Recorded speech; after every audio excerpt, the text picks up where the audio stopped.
microphones when you're not speaking, because otherwise the YouTube will stream only the picture of the person who's talking. And then I'm going to start off by just like asking you guys to no? Okay. Please do turn your camera on if you are on the panel so you show up on the YouTube. We are starting at 1 o'clock though, so we're just gonna make sure that everything's set up properly.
Is it just us three today?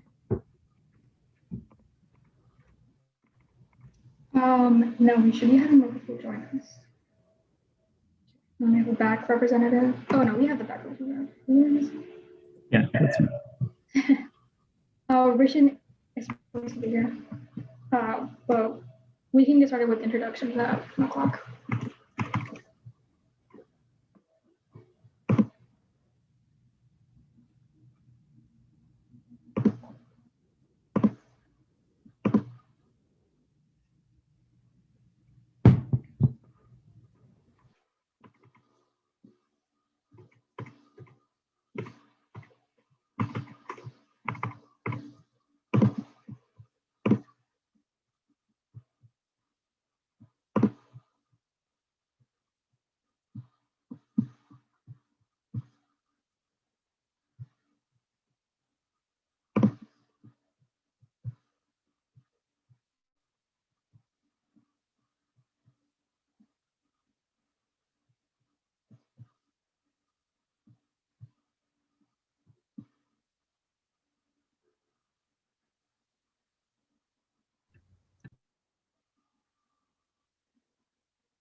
Okay.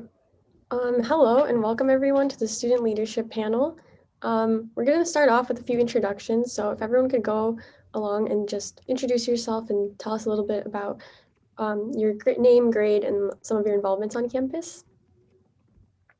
We can start off with Aishani. Hi, yeah. So my name is Aishani and I'm a current junior in computer science. And I'm currently the president of WCS, or Women in Computer Science.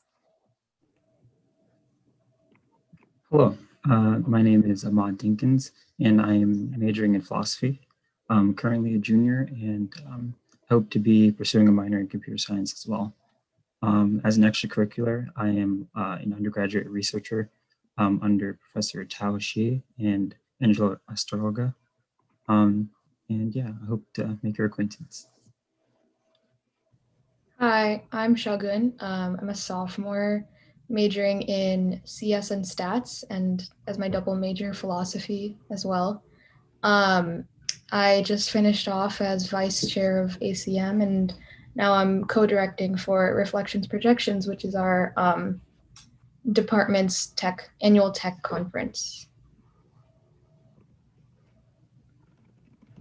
Hi everyone, I'm Nikash. I'm a sophomore studying computer science. And I am co-chair of the CS Mental Health Committee here at campus. Glad to be here. Awesome. So we're going to start off with the first question of how did you know that you wanted to major in CS? So everyone can go along and just give a quick answer.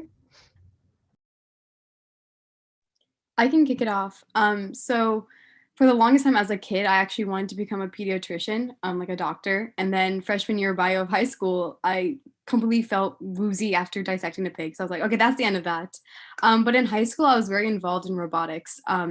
And for the longest time, I was pretty convinced I was going to do mechanical engineering in college. My mind was pretty set on that. And then senior year, I realized that what I really loved the most was that back end part of it where we were programming, and I could see how simple lines of code could make an object move and do all these cool things like pick up a block or like grab onto a bar and pull itself up. Like a mechanical object could do that. And that was the power through like words on a computer.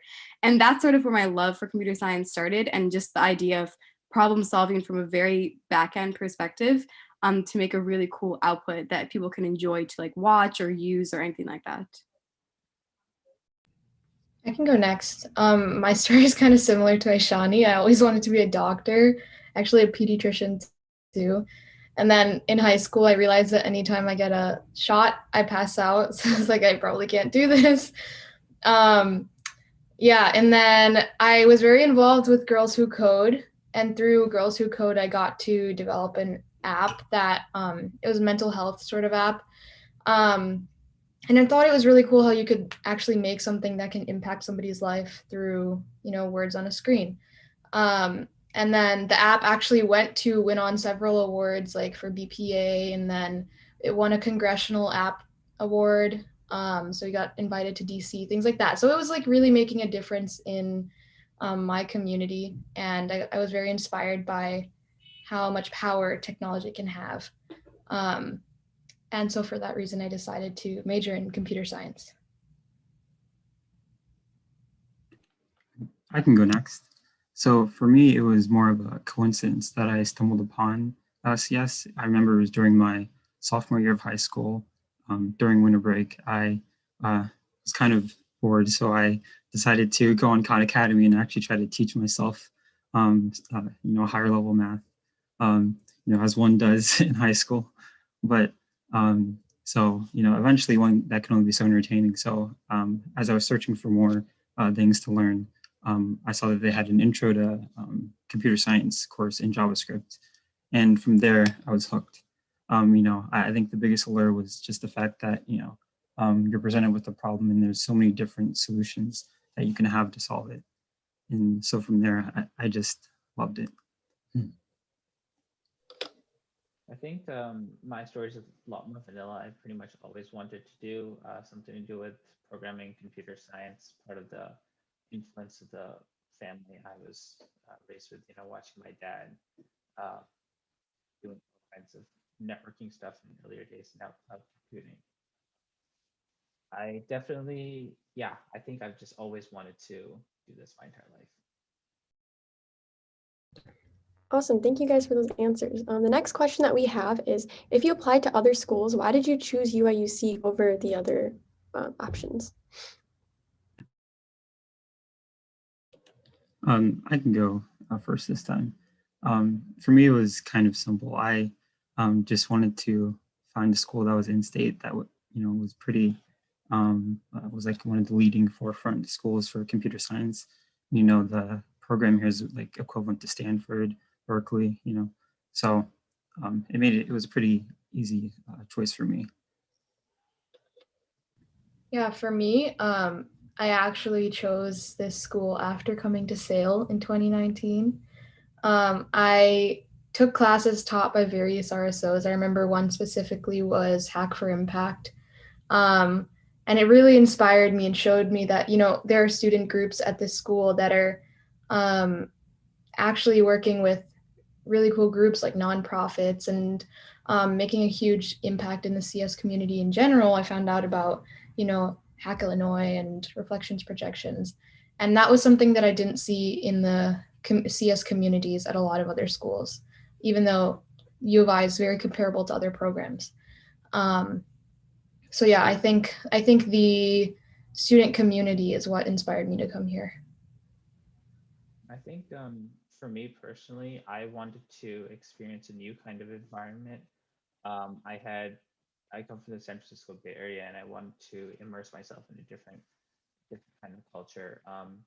Additionally, like UIUC, it seemed very collaborative as an education environment compared to the representation and anecdotal information that I'd received about other colleges.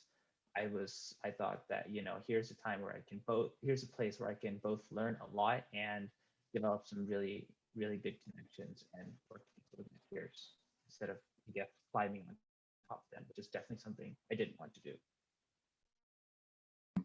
So mine's very different actually. So I'm originally from Northern Virginia, so on the East Coast, and ended up choosing between this school, UIUC, and another out-of-state school, also pretty well known for engineering. But the reason why I chose UIUC was primarily because when I went into like each of the admitted students days, I realized that the opportunities here for career success is just so much more. Companies from Chicago are always at UIUC constantly. There's just so many RSOs that are supported by these companies. And so for me, it was more of like a career trajectory kind of choice. And I realized that I just had more opportunities with trying to try out research if I wanted to. And I did try out research because I had the opportunity here. And I also have some like really cool internship opportunities, again, because UIUC provides that very easily. And I don't think I could say the same for the other school that I was applying for, where they said like, oh, that you probably won't get an internship till your junior year. But so many people get their internship sophomore year. And I just think that confidence in career opportunities is just so much higher at UIUCCS. Yeah, those are some really great answers. The next question that we have is, how have you learned to balance between your academics and your social life at UIUC? I can start off. I think that this was a very great learning curve coming from high school to college. But I kind of had to realize that I can't be doing everything at once. You have to pick and choose what is important to you. And obviously, like having a work-life balance is important to me, as well as being involved in extracurriculars. So I had to choose, just prioritize and think, what am I enjoying the most out of this? I can't let my grades slip. So I need to be dedicating a certain amount of time in a day to that. And then I can dedicate a certain amount of time within the week to doing things I like for fun. But I always make sure to take at least like an hour or two out of my day for myself. Same thing over here as well, where basically what I did was I surrounded myself with like-minded individuals. My current best friends, like they're also in CS or political science, which is also a very heavy workload major. And I think just surrounding yourselves with like-minded individuals who like to have fun and study hard is just a really great way to go through college. Again, like also RSOs kept me on my toes, but it was fun. Like I enjoyed hanging out with people, just going to the WCS office whenever I really wanted to. And it was just a great way to relax and then do something cool for my community at the same time. And I just think just finding it's not, college isn't about classes. Like it truly isn't. It's about the people and the opportunities outside of the classes. You get the classes for the degree and that's about it. You're here for the experience. And so just don't be afraid to say no your freshman year. I think that's like the best piece of advice I can give, and just try everything, because that's just the best way to balance out that work and personal life balance. Yeah, I agree. I think the biggest transition from high school to college is the fact that, you have to be sort of more on top of yourself in terms of time management. So, for example, I think the best way to sort of approach how much work you're spending a week to how much time you're spending for yourself is like around 80-20. That way, you're for sure at least making progress towards your goals, your academic goals each week. I think one thing that I learned, especially after freshman year, was that there's while it may seem like there's a lot of people who are really racing ahead in terms of their goals or accomplishing everything, you don't have to be that person, and that's okay. Maintaining your own pace is important and it's healthy, not only for your own mental and physical well-being, but also for you to succeed. Because if you try to accomplish everything at once, there's a decent chance that you might not end up learning anything at all.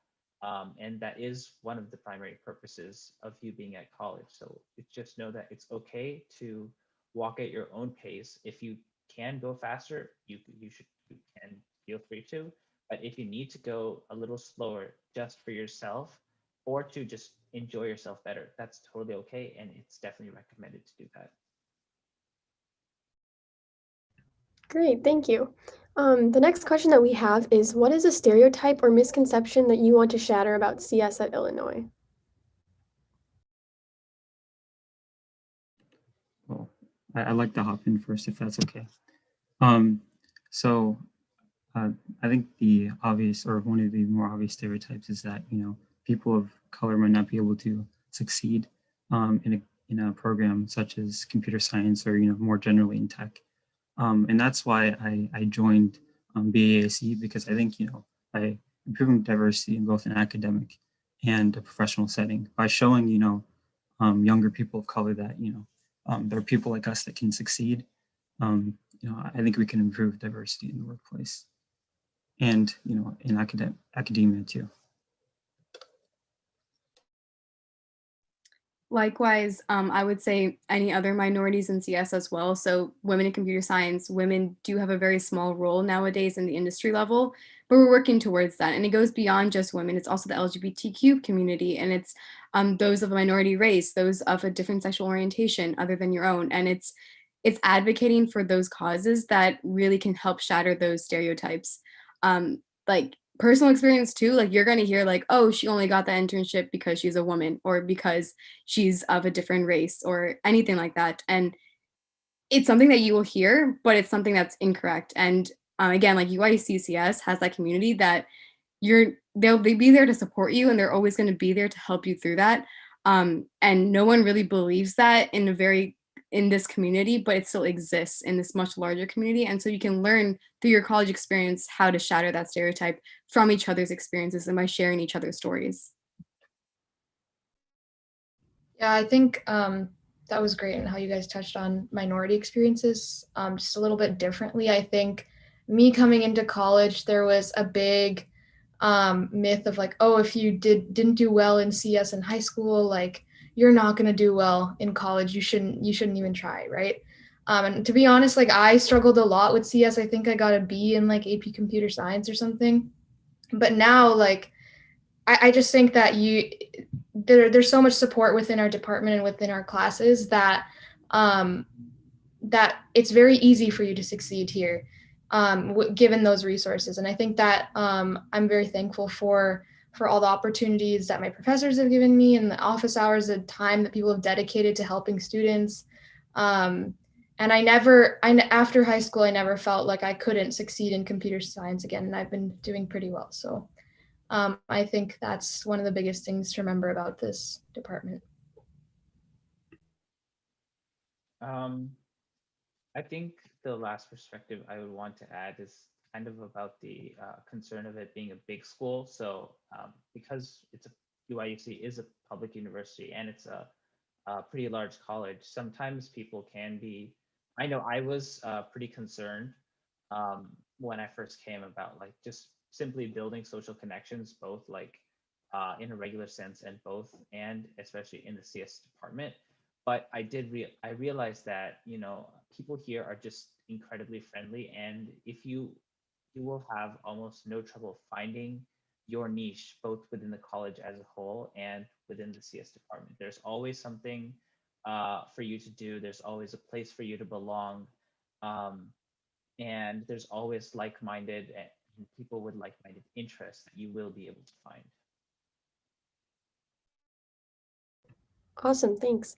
The next question that we have is, what are some of the favorite courses that you've taken, both in CS and otherwise? And if you could mention any cool or good professors where you've taken from, that you've taken the course from, no matter what that course is. I can kick it off.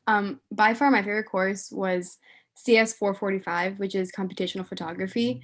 And basically, it's the professor is just very passionate. It's Professor Derek Hoyam, and he's very passionate about the topic. And what I loved about it is he gave very real life examples of where computational photography fits in. And just in case you're not familiar, it's basically just what you see in movies, like how they do the graphics. And all of those cool graphics that you see in like Avengers and those action packed films are literally just computer science lines of code in the end. And you do these really cool projects, and it's very satisfying in a way because you like are doing this backend stuff and you can actually see something up front, like a cool picture that you photo edited through your code versus just like, making a tree, like traverse a tree and like get like a check mark to pass in your test. So that was really cool. And then another really fun course I'm taking right now, not at all related to CS, is a fairy tales class, which we literally read fairy tales once a week, like Cinderella, Snow White, and we do a really in-depth psychoanalysis. It's very laid back, very cool. The reason why I bring it up is so I'm going to be graduating soon, but so like I naturally just have a little bit more free space. And so what I suggest is find those really cool courses you really want to and take them as soon as you have space in your schedule because this school offers amazing courses. Like we're known for CS, but we're known for a whole variety of other courses, especially like psychology and business. So definitely if you're just like find a cool class, just take it. Like don't ever hesitate to because it can be a lot of fun, especially if you take it with your friends, a really good way to de-stress, honestly. And it's just, I mean, you have the opportunity, you're in college, just do it, right? Yeah, I would have to say that my favorite I have two. So one of them has been CS 196.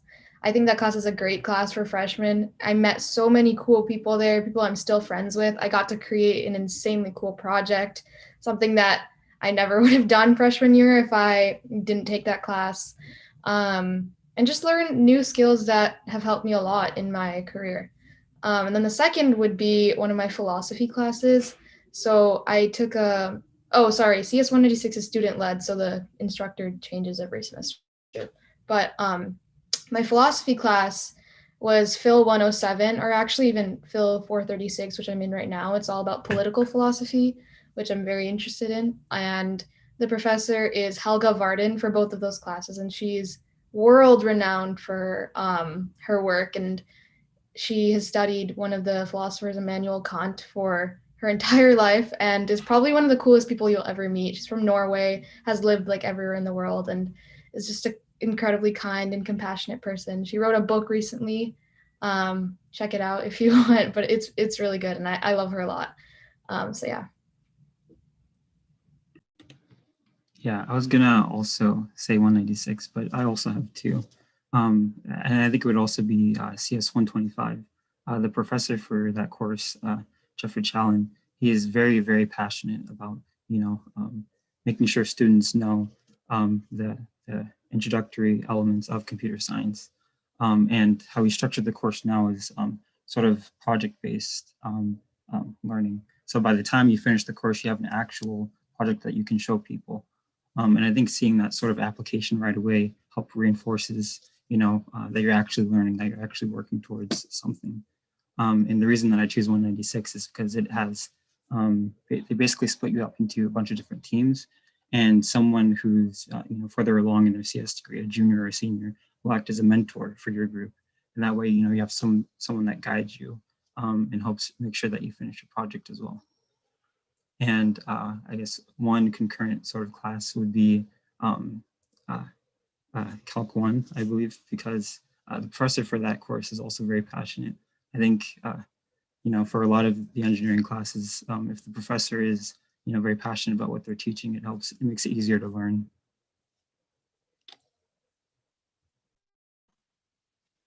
Right. I continuing the pattern of, I guess, CS and not CS classes. I would say that my favorite CS class so far has been actually 498 AI for robot control.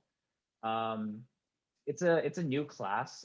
It's not there's no guarantee that it'll be taught in the future, but the professor his name is Chris Hauser, and he's really, really passionate about what he teaches. And I think that also kind of embodies a good portion of the faculty at UIUC-CS in general. He teaches really well, and while the course content is quite challenging, he does his best to really support students, stays behind to answer any questions that they have, both during office hours for extra time and after class.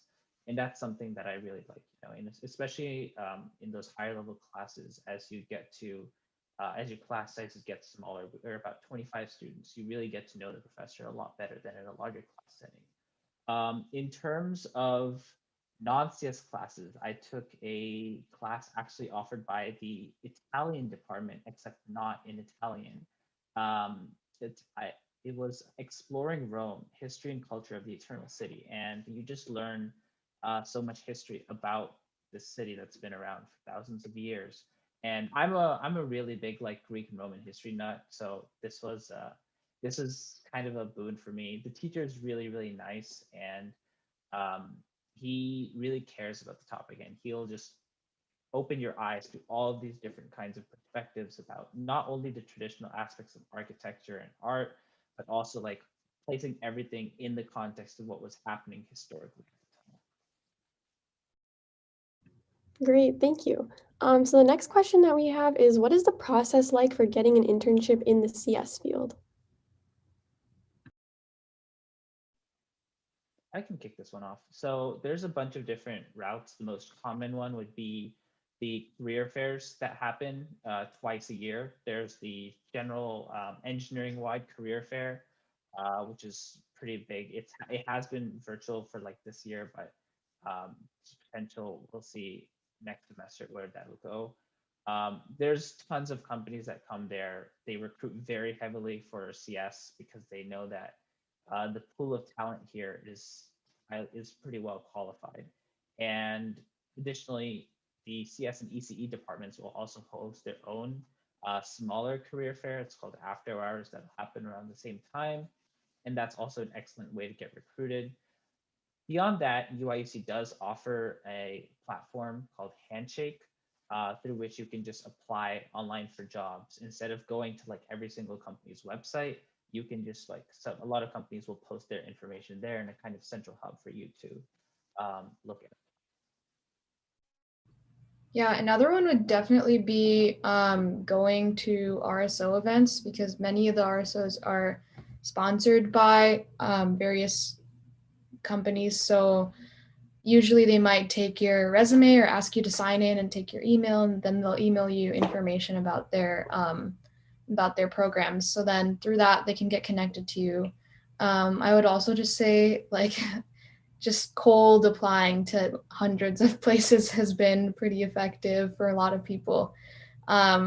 It can be kind of frustrating because most of the responses you'll get will just be auto rejects from their resume parser. But the more you do, the more people will be looking at your resume, which is always a plus. Yeah, going off of what Shagun was saying about RSOs, so little plug here for WCS. Almost every single one of our events are sponsored by a company. Like just last Tuesday, we had our general meeting, our monthly GM hosted by and sponsored by Northern Trust. Likewise, we have a whole variety of sponsors like Zillow, Google, Facebook, Microsoft, small startups like Asana, and they are across the nation, across the whole variety of company sponsors. We also have this huge resume book where literally like once per semester, so twice a year, you can just dump your resume in, and we just blast it out to every single one of our corporate sponsors. My very first interview as a freshman was through the resume book, where someone was like, "Oh, I really liked what we saw in the WCS resume book. We would love to interview you." And that was my very first interview ever. And what I'm trying to say here is like WCS is that bridge between you and the recruiters and you and that company. So take those opportunities, go to these RSO events, engage yourself with this wonderful community of supporters that are willing and ready to help you to get to where you want to be career-wise. But yeah, that's just a little plug about WCS. And I would like to emphasize the point Nakash brought up about attending career fairs, because they'll just be filled with recruiters who, if you establish a point of contact with, you'll always be up to date on what different events the companies are holding, and that way you can make sure you're up to date on what different things that these companies are looking for. Yeah, that's really great advice. The next question that we have has to do a little bit with extracurriculars. So, what extracurriculars or student organizations outside of your major are you involved in, and what would you recommend to other students? I can kick this off. So, other than WCS, I'm heavily involved in a professional engineering fraternity called Theta Tau, and I love them. They're wonderful people, and I would say definitely get involved in things also outside of CS and even outside of engineering. Like if you're into dance, like join a dance team. But personally, like for me, the engineering frat, the reason why I love it is because these are people that are both so driven and they also like to have a good time. And I think that goes back to the previous question. It's like, how do you balance out yourself? It's also just balancing out your extracurriculars. Like, don't just do all CS RSOs. It's gonna get boring. You're gonna be doing the same kind of work, hanging out with the same kind of people, but like diversify. The school is huge, like Nakash saying. So make use of that. Like just meet all these wonderful people that are out there. And like Theta Tau is just one way that I do it.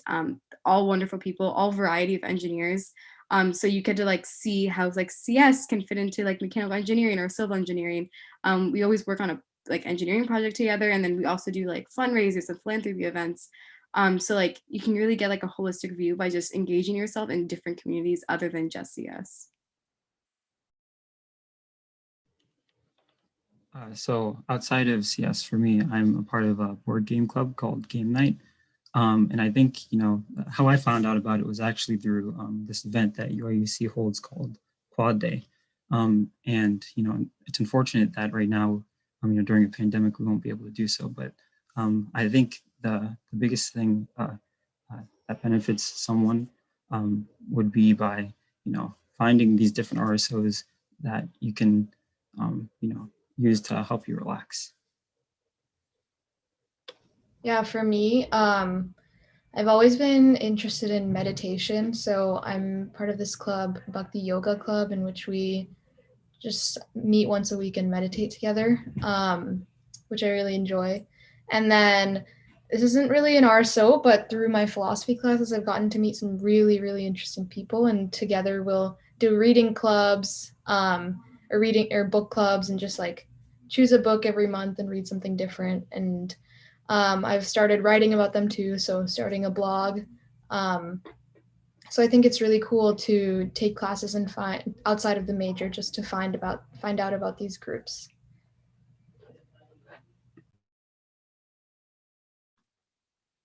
For me personally, I think a lot of the connections that I've built outside of CS have been more of a personal thing.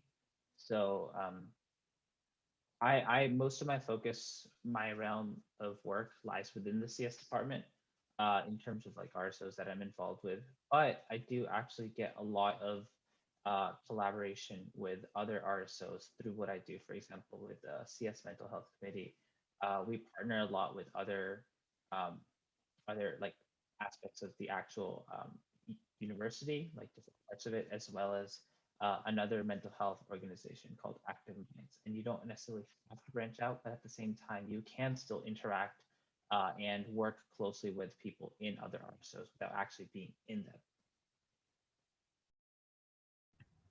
Okay, thank you. The next question that we have is how heavy is the workload for your CS classes, say like CS 225 or some of the introductory classes? Honestly, I would say that just because I was newer to CS, I found I was working longer hours my freshman year. But the great part is that they give a lot of support in the intro classes. Um, so I would say that I probably spend around 15 to 20 hours a week, but I think that's normal because they always say take the amount of credit hours of the classes and multiply it by 3, and that's how many hours you should be working. 225 I found to be less, but I think that was because I had practice by then. But then if you go to the higher level courses, like 241, which I'm in, for example, is probably going to be like your heaviest course load. Yeah.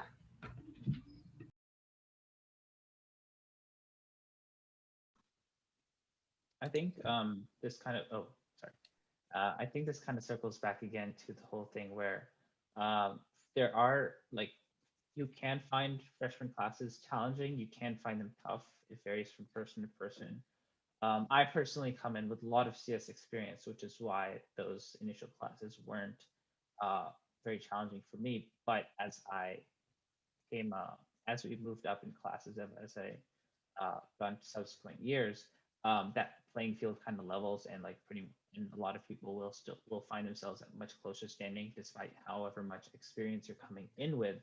That being said, I think I'd like to circle back to the point I'd made earlier that if you're struggling a little bit, it's okay to take it easy and reduce on the number of classes that you're taking at the same time. For example, one very common path that students will take is, for example, take the Intro to CS class in their first semester, and then in their second semester, they'll take both Software Design Studio 126 and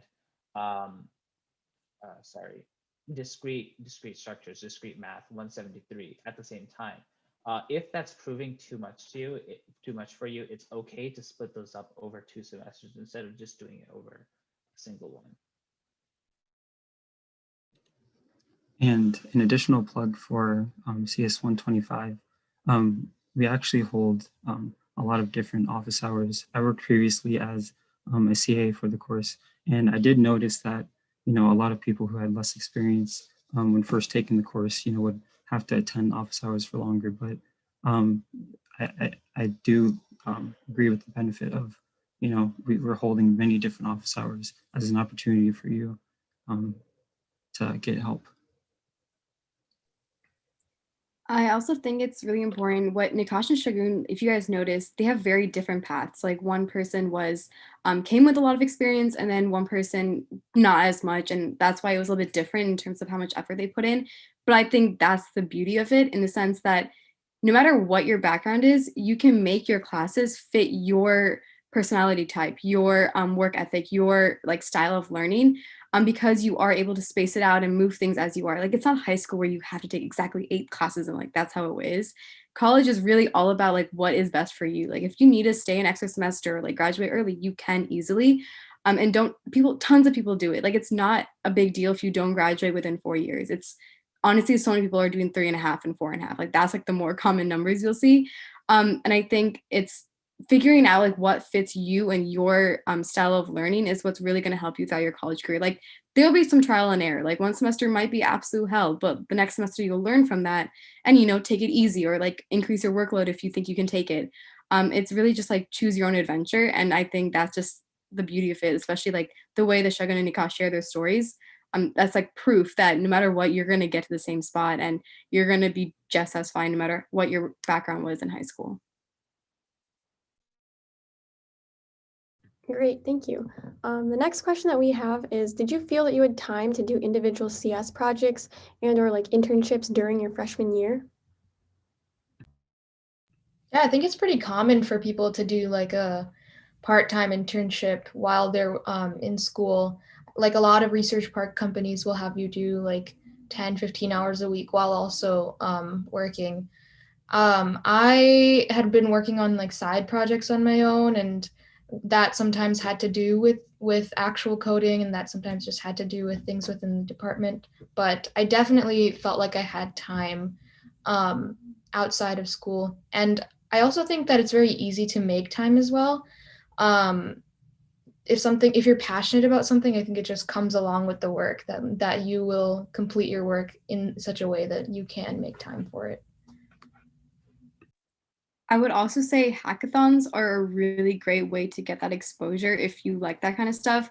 So I learned that I don't like hackathons, so I haven't done one since freshman year of college, but I'm still very, very happy I at least tried it out, because I think it's just an experience you should be having as a CS person, whether this is like a major or minor, like an interest, just because it is a cool experience in the end. And if you really enjoy it, it's a great, fantastic way to get really cool projects and work with really cool people at the same time.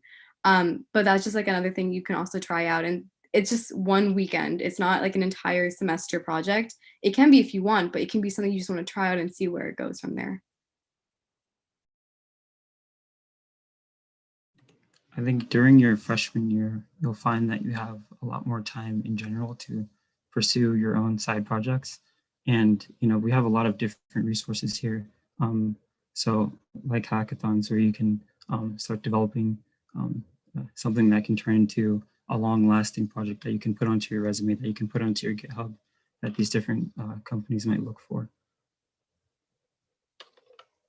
Yeah. Beyond that, simply, sometimes Google can be your best friend.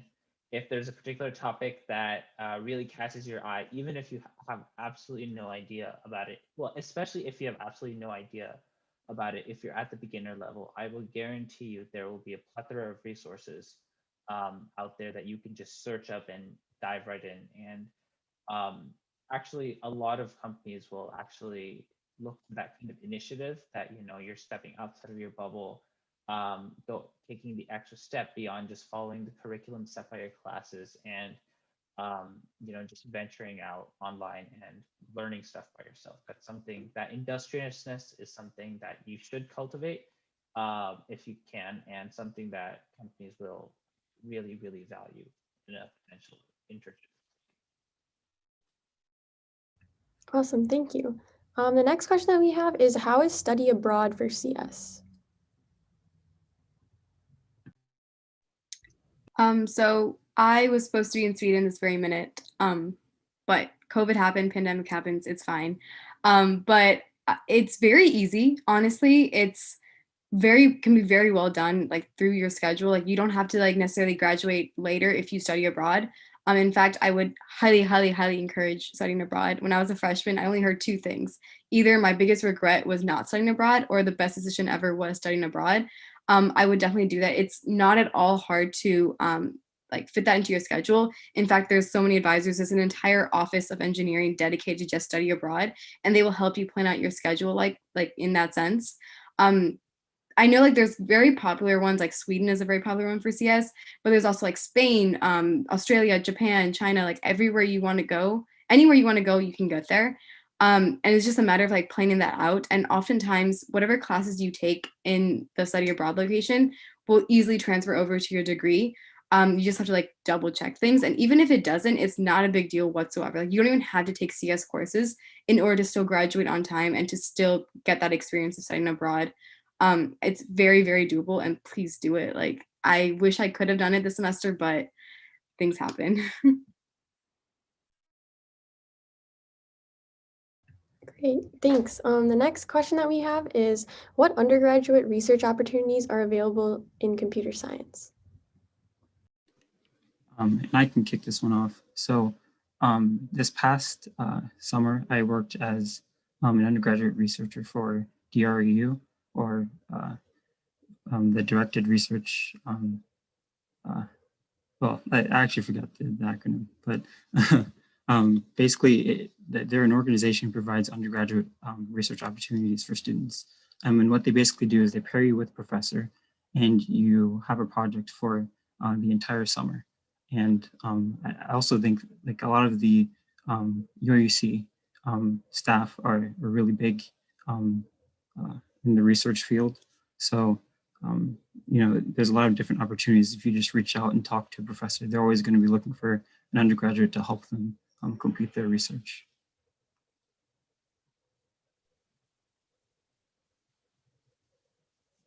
I would definitely say that I've you will be in larger classes, as especially in your first couple of years. But that's not to say that a professor will not want to take you on, even if it's not necessarily like direct interaction, because that's pretty rare. Um, just emailing them and saying like, "Hey, I'm in your class right now. I find this so and so content interesting." And then probably like showing a little bit of initiative that, "Hey, I read a few of your research papers, and this, I want to learn more about this. I want to work on this. See what's going on there," and ask them if they have an opportunity for research. Um, just cold emailing them. So there's actually a pretty good chance that they will actually respond back, and maybe they won't actually work with you directly, but they'll pair you up with like a master's or PhD student that's working underneath them. And I think one misconception that I had personally coming into college is that I have to like blanket email like 50 different professors and pray that maybe like two of them will respond. But actually, these professors really, really like to work with students. That's one of the reasons why they are at a university doing research. And so just something to keep in mind if you want to go. Great, thank you for those answers. The next question is a little bit less CS oriented. Do you guys have any housing recommendations? I can tell you, do not live in Hopkins. That was a very bad dorm. But in general, like the Eikenberry ones seem to be very popular just because of the location. I also see a lot of CS students living in Hendrick House. Yeah, a lot of people live there just because it's very close to Siebel as well. When I was a freshman, ISR was not at all what it is right now. I haven't been in recently, but I've seen pictures, and I would say ISR is honestly a really cool place you could possibly be living in. It is also closer to engineering campus, and hopefully we'll have a lot more in-person classes next semester. So that could be really helpful. But yeah, like I stayed in Ike as well. It's like the happening place, I guess, for freshmen. There's just a lot of people always there. It's very easy to meet people. My best friends and current roommates right now actually were my neighbors at Ike. That's how we met. So that was pretty cool. But yeah, I mean, anywhere you go, you're going to find a great group of people no matter what. It's just like whatever is convenient for you.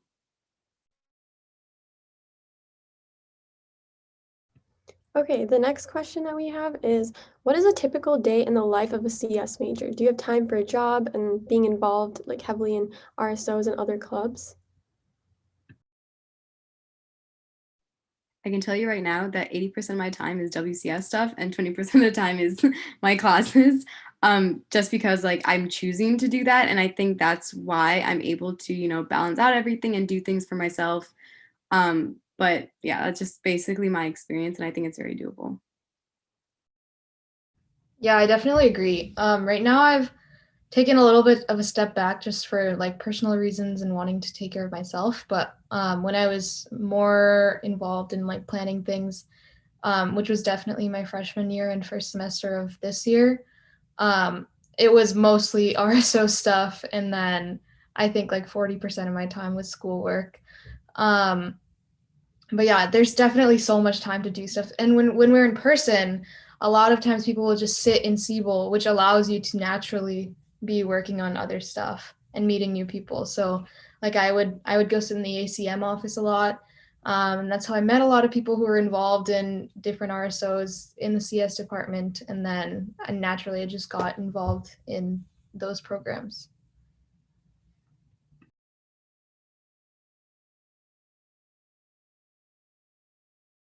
Great, thank you. The next question that we have is, what was your experience like in the super huge classes, like the 1,000 student classes? And were you able to get to know the professor? And if you weren't able to, how were you able to find an effective learning experience? And actually, not like 1,000 students, maybe like 400 to 500 students. For the larger classes, I think it's going to be pretty hard to get to know a professor. That just because there are like so many people to interact with. Even if the professor does hold direct office hours, it's unlikely that they're going to remember you. However, large class sizes are always offset with large numbers of with a very high number of course staff, right? So there's going to be a ton of course assistants who are undergrads, and then teaching assistants who are graduate students. Larger classes, for example, like CS 145, Intro to CS, and going up to like a lot of the 200 level classes like 233, 225, 241. All of these will have tons and tons of course assistants and teaching assistants who will be also frequently holding office hours to help you out. In addition, many of these classes do encourage collaborative work for a lot of their assignments, and they will host collaborative sessions where people can congregate together to work on these kinds of things. For example, in my 241 lab right now, after well, it's over Zoom at the moment, but what will happen is after my TA will finish talking about the content that he wants to cover, he'll open up a bunch of breakout rooms and people can just hop in and work on the lab together. And I think that's just something that will exist throughout the duration of your career in college, at least in CS. There's also discussions. So even when you have like a huge lecture, there's always going to be more discussion sessions where max 30, usually around like 20 to 25 people. And that's like a regular like high school classroom setting where you can like collaborate with other students, ask the TA directly like any questions you have during that block of time. But that's that regular classroom environment still exists for many of these really large classes as well. And I would agree with Nakash in the fact that larger class sizes are offset with more core staff. 125 has their own website, and CS233 currently has CampusWire, which is used as a medium just to increase the amount of communication there is between the core staff and the students, even if you can't get in contact with the professor directly. Yeah, and I think somebody mentioned this, but the professor will also have their own office hours in which you can go meet them and get to know them. Thanks, guys. We have time for one last question.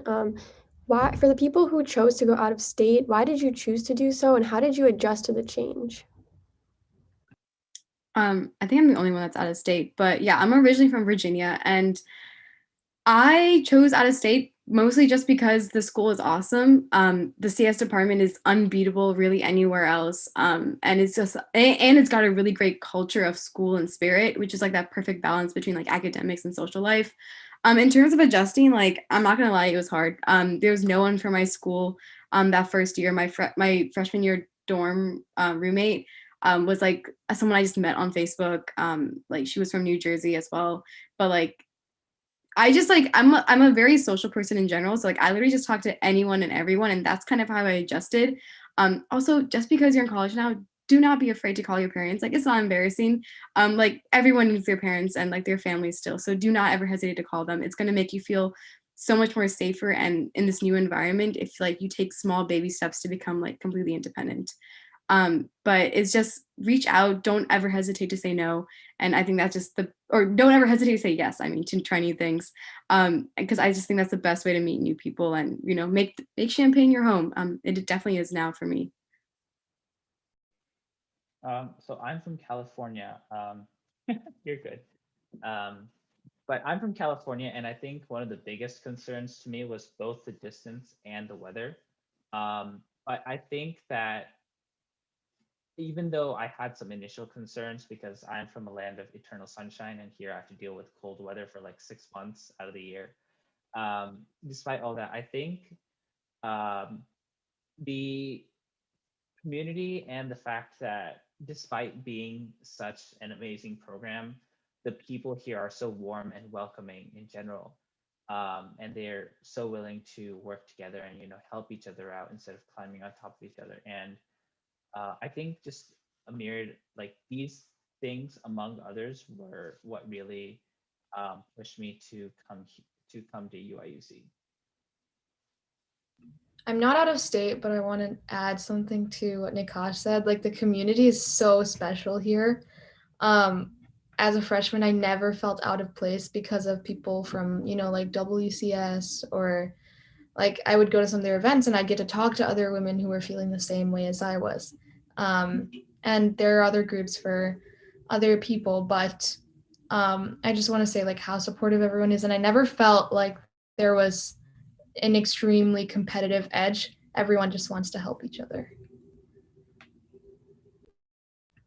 Great. These are some really great answers. I appreciate all of you guys coming out today and talking with us and answering the questions. Thank you so much. I think this is where we're going to wrap it up, and I hope